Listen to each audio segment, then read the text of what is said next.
Hello there. Welcome to Logical-NDE. Today's episode is based on the near-death experience of a very famous kid, Colton Burpo.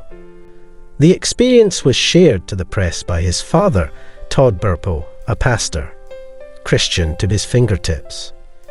In accordance with the true events depicted in the interviews given by Burpo parents and the books written on this topic, it was told that Colton Burpo complained to his mother Sonja that his stomach hurt on Thursday, February 27, 2003, when he was 3 years and 10 months old.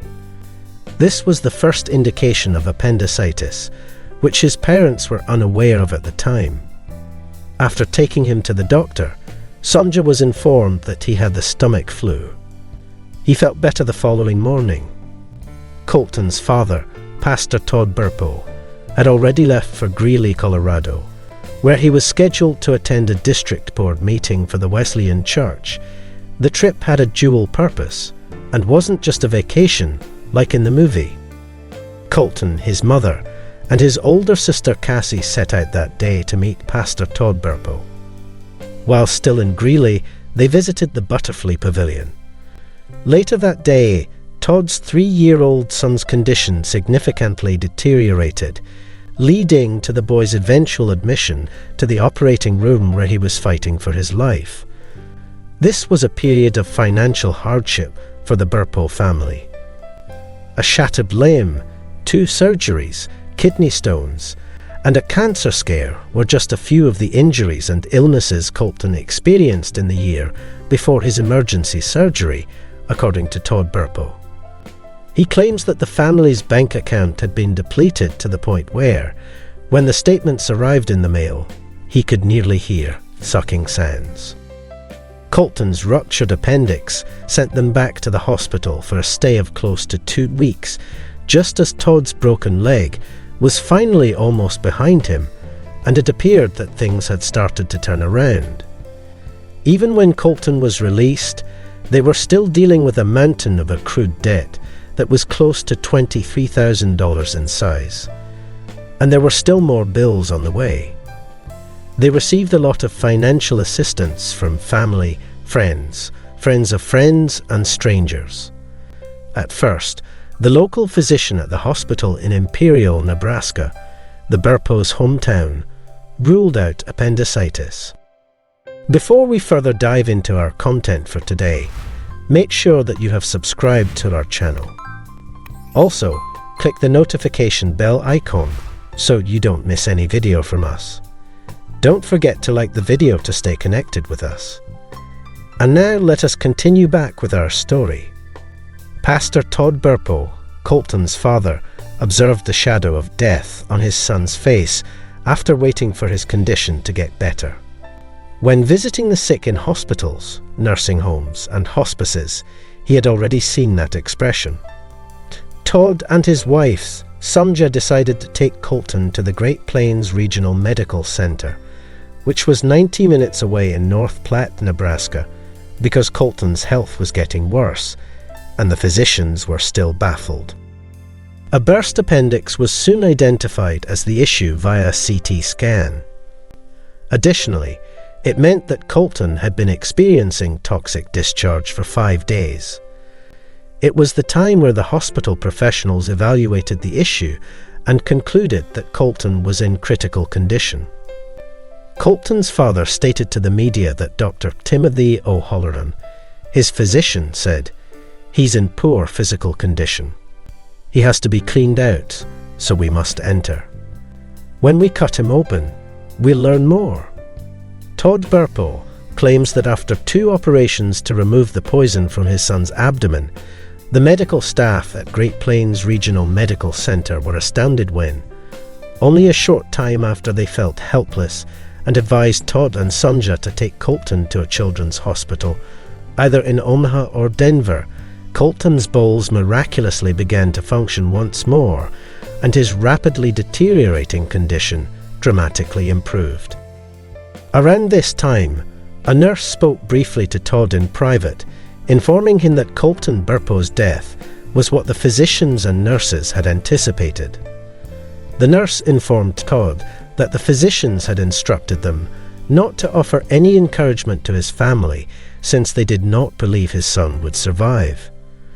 She emphasized that when doctors predict someone won't survive, they don't. The nurse declared that she thought Colton's abrupt turnaround had to be a miracle after seeing it happen. After the procedure, 4 months later, I finally understood. Todd Burpo explained.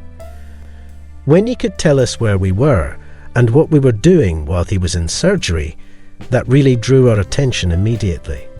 How can someone make that up? I made an effort to refute what he was saying, but the scenario in which he claimed to have overheard me screaming at God and his mother in a different room was where he really hit home. To us, that was the first thing. Colton Burpo's father realized what his kid had been attempting to tell them all along at that time. I can still picture my son in that room asking me, "Dad, do you realize I almost died?" And my initial thought was that either you overheard the nurse say that, or that perhaps they believed he was unconscious when he wasn't. Colton defined heaven as a location full of natural beauty, such as floral meadows, vivid woodlands, or snow-capped mountains. Colton's experience, according to Todd, is not simply lovely. The world seemed to be alive. Near-death experiencers, NDEers, frequently report that the surroundings seem to be alive with energy. Todd draws a parallel between this and verse 65 of Psalm 65, which states, "The meadows are covered with flocks, and the valleys are mantled with grain. They cry for joy and sing." Colton felt isolated from all physical bodies. His spirit radiated with an all-pervasive brightness that made him feel at home in just one place. A warmth of the spirit. He didn't want to leave it ever.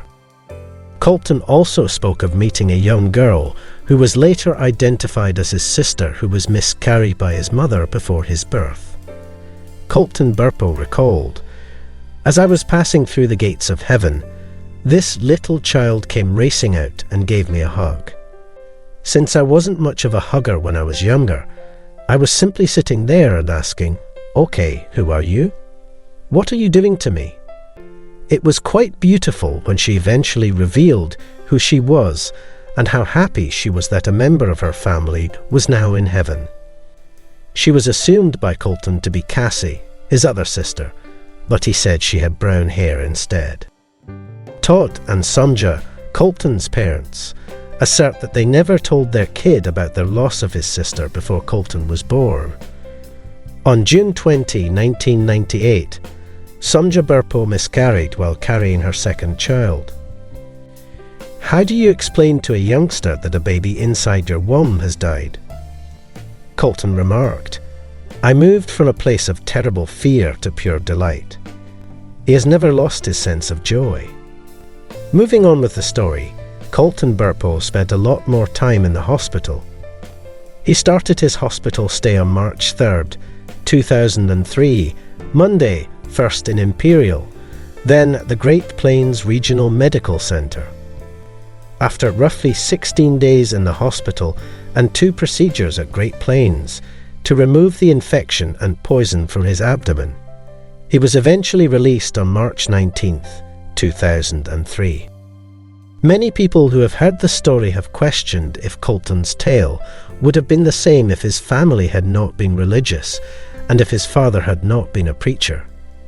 Colton Burpo's supporters respond that he is telling the truth by stating that it was Colton's early age and steadfast faith in God that made it possible for God to allow him to visit heaven. And that's where we end today's episode, my friends. I hope that you enjoyed the tale.